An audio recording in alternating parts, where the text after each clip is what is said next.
about Jesus. I can go to my course mates and I can pray for them. I can go to my lecturers and I can tell them about Jesus Christ. Why? Because now it's intimacy. Now it's relationship. Now I can walk in boldness because I'm filled with the Holy Spirit. So you understand, this is an assignment, guys.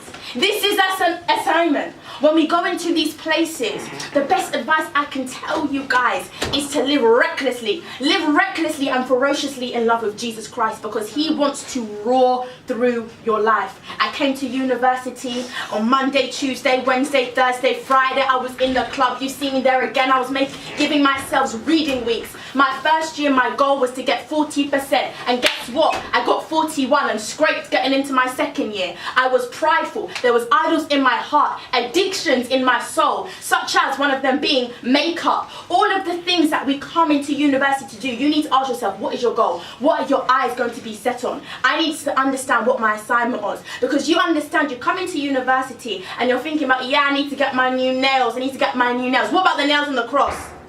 What about the nails on the cross? You're like, oh yeah, I need to get my hair, I need to get all of this. What about the mind of Christ? Do you have the mind of Christ? I need to get my outfit done. I need to get my fit, all of this type of stuff. I need to wear this type of stuff. What about your armor?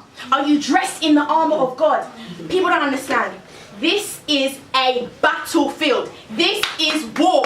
This is war. This is an assignment. We are an army of females here today in this place. Do you understand that there are principalities and powers that have been assigned to this university, that have been sitting on this university for generations? Who are you is what they're asking. Come and try me. I will get you with the lust of the flesh, the lust of the eye, the pride of life. These principalities have sat here and they've been strengthened and strengthened and strengthened. Who? By who? By who? By other students who are indulging in all of the things that we have not been called to indulge in. Do you understand? People who are living life, the worldly thing. There's a principality of worldliness that just infests universities.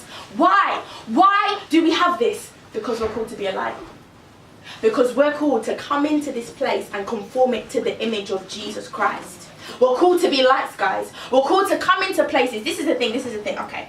This is the thing. We come to university and we're like, oh yeah, you know, uni, you know, what can I offer? These types of things. Do you know who you are?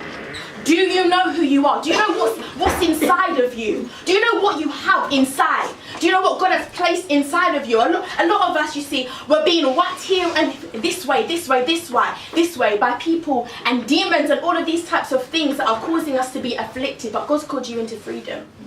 God's actually called you into freedom. He's called you to, he's brought you here. He's brought you here to this place so that he can break anxiety off you. He's brought you to this place so that he can break depression out of your life. He's put you in difficult situations, not so that you can be defeated, but so that you can slay your Goliaths in this place.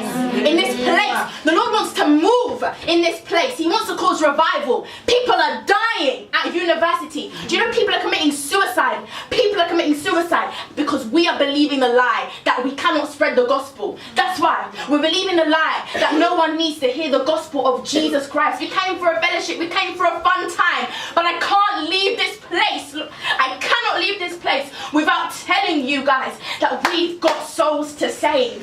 We've got an identity to live in. We've got intimacy to choose. Do you understand? See, the Lord had to break me from wanting attention and allow myself to realize that I have to put the attention back onto Jesus Christ. You know, he has to receive the attention. You know, this isn't a show. It's here to show off who Jesus is. See, I came to university and I was prideful because education had become an idol of my heart. So he had to break me. You see, I was on my bed and I was lying there depressed because I wasn't doing well in my university degree. I was trying to escape from the world. I lay on my bed 5 days. I didn't eat. I didn't wash. I didn't leave my room, and I stayed there in a pity party because of my education. So the Lord used this time that I had at university to show me, these are the idols that you have in your heart. These are the idols that you have in my heart. You are confessing Christian with your mouth, but you don't reveal it through your heart. How can you allow education to keep keep you in bondage when I've called you to freedom. So I was living that life when I wasn't doing well in my degree because I wasn't in obedience to God, and I didn't even know that I could ask God what to do with my degree when I came to university, because I thought I knew God, but I didn't know God, because I didn't even know that you could hear from God. I didn't know that he could actually be the Lord of your life. He can actually steer your life. I read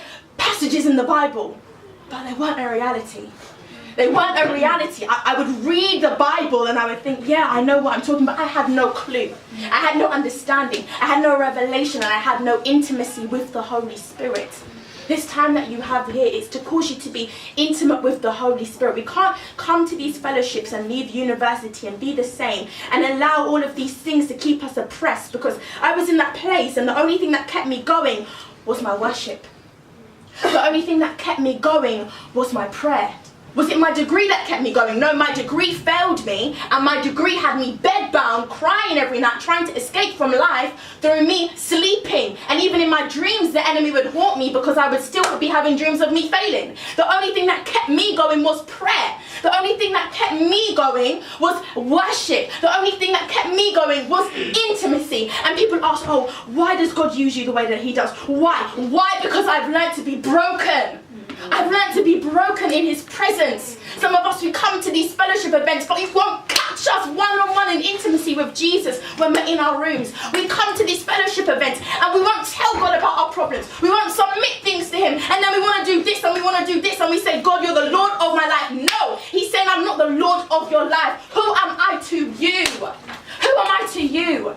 So I've come here today to tell you that it wasn't until I submitted my will to the Father's will that he turned my university testimony around.